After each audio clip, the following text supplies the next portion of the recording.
All Assam talented হাউচত আপোনালোকক স্বাগতম। আজি আছোঁ চিত্ৰবান। ইয়াত চাওক থাৰ্ড নেভিতা ফিল্ম ফেষ্টিভেল 2024। আজি ইয়াত এটা ফিল্ম চিলেকশ্যন হৈছে, সেইটো হ'ল আত্মঘাতা। আপোনালোকক জুম কৰাই দেখাই লৈছোঁ। আত্মঘাতা একেবাৰে তলত আছে, এইটো চাওক আত্মঘাতা বুলি আছে। ই আত্মঘাতা ছবিখন লিখিছে ধীৰাজ ভূঞা ডাঙৰীয়া। ইয়াত আজি চিলেকশ্যন হ'ব আৰু ছবিখন কেনেকৈ বনাইছে সেইটো ট্ৰেইলাৰখন দেখুওৱা হ'ব। তো আমাক সেনেকৈ ফোন কৰিলে যে আপোনালোকেও আহি যাব, আপোনালোকেও চাব কেনেকুৱা হৈছে জনাব।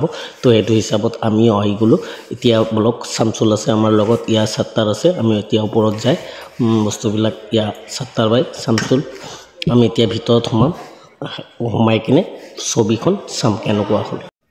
আমাক কিয় মাতিলে? আমাক এইকাৰণে মাতিছে, আজি যিটো ছবি ধীৰাজ ভূঞা ডাঙৰীয়া লিখিছে, সেই ছবিখনত যিটো ষ্টৰী আছে, সেই ষ্টৰীখন মোৰো আছে, মোৰ ষ্টৰীখন আৰু ধীৰাজ ভূঞা ডাঙৰীয়া অলপ মিক্সিং কৰিছে, কৰি কিনে এই ছবিখন তৈয়াৰ কৰিছে। সেইকাৰণে আমাক মাতিছে যে আজি তোমালোকেও আহি চাই যোৱা যে ছবিখন কেনেকুৱা হৈছে। তো বলক আমি ভিতৰত যাওঁ, যাই কিনে চাওঁ ছবিখন কেনেকুৱা হ'ল।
ইয়াৰ পিছৰ যিখন চিনেমা আছিল ৱাৰ বিটুইন বডি এণ্ড চ'ল, তাৰ প্ৰযোজক পৰিচালক ডক্টৰ জয় বৰুৱাদেৱক মঞ্চলৈ আহিবৰ কাৰণে অনুৰোধ জনাইছোঁ।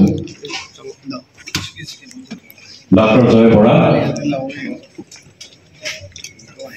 হয়তো তেখেত অনুপস্থিত।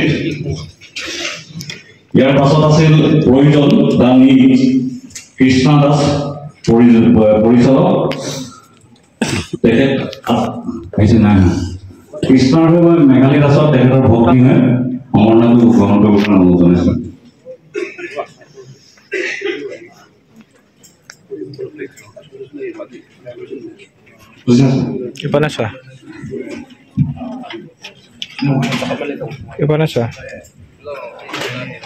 আৰু ছবিখনৰ প্ৰযোজক কৈলাশ ককৰা ডাঙৰীয়া ইয়াত উপস্থিত আছে বুলি গম পাইছোঁ, তেখেতকো মঞ্চলৈ আহিবৰ কাৰণে অনুৰোধ জনাইছোঁ।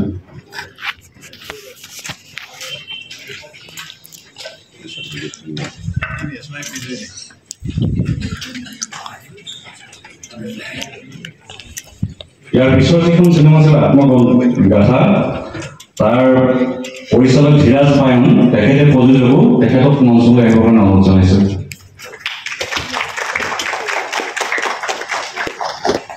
এতিয়া আহি আছে আমাৰ ধীৰাজ ভূঞা ডাঙৰীয়া, যোনে এই আত্মঘাত ছবিখন লিখিছে, তাক সম্বৰ্ধনা জনাব।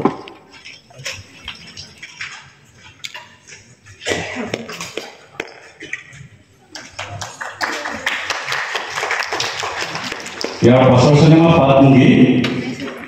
পাটমুগীৰ পৰিচালক অভিজিত নায়ক ডাঙৰীয়াক মঞ্চলৈ আহিবৰ কাৰণে অনুৰোধ জনাইছোঁ। তাতে দুজন প্ৰযোজক আছিল, শৰৎ চন্দ্ৰ দাস আৰু প্ৰতিভা দাস, তেখেতসকল আছে যদি অনুগ্ৰহ কৰি মঞ্চলৈ আহিবৰ কাৰণে অনুৰোধ জনাইছোঁ।